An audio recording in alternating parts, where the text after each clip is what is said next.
Donc le carré de port, vous voyez là il est mal placé puisqu'on a la partie charnue vers vous, donc c'est vers nous, pardon, donc c'est ce que doit voir le client.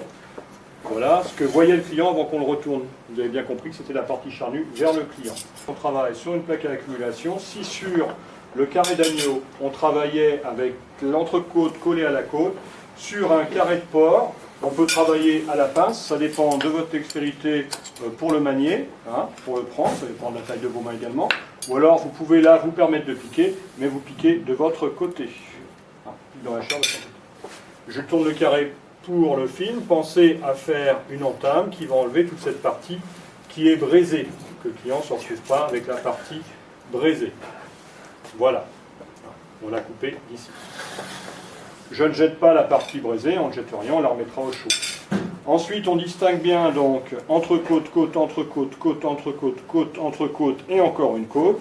Contrairement à l'agneau, alors toujours je tiens le carré comme ceci, hein, pour que la caméra voit bien ce qui passe. On va dissocier, donc séparer avec la deuxième pince, séparer la côte que je viens de couper de l'entrecôte que je suis en train de couper également.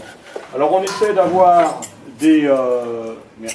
on essaie d'avoir des côtes d'une égale épaisseur.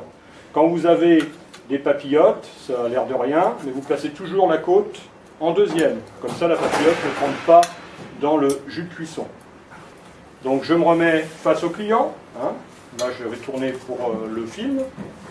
Je découpe côte, entrecôte, et j'essaie d'avoir quelque chose d'égale épaisseur. Toujours. L'os me gêne, je passe dessous, je ne couperai jamais. Hein.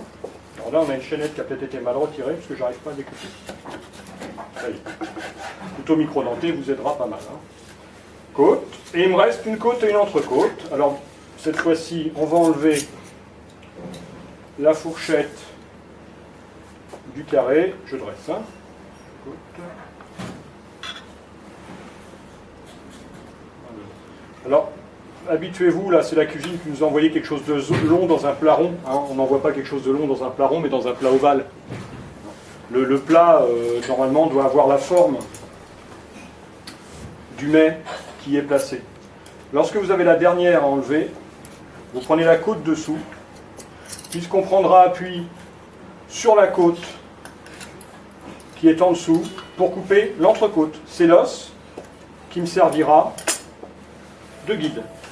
Donc l'os de la côte est dessous, je glisse mon couteau le long de cet os pour couper et séparer l'entrecôte restante de la côte. Ma fourchette, elle est là pour maintenir, mais si j'appuie, j'ai du mal à couper. Hein.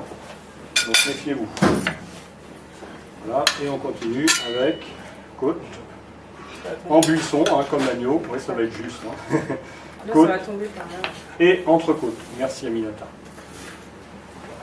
Et vous remettez, autant que vous le puissiez, les papillotes sur les os. Alors on ne jette rien. À servir, très important, au client, en buisson, une côte et son entrecôte. Ce qui fait qu'un carré de porc de 4 côtes, c'est pour 4 personnes. Un carré d'agneau de 8 côtes, c'est pour 4 personnes. Voilà.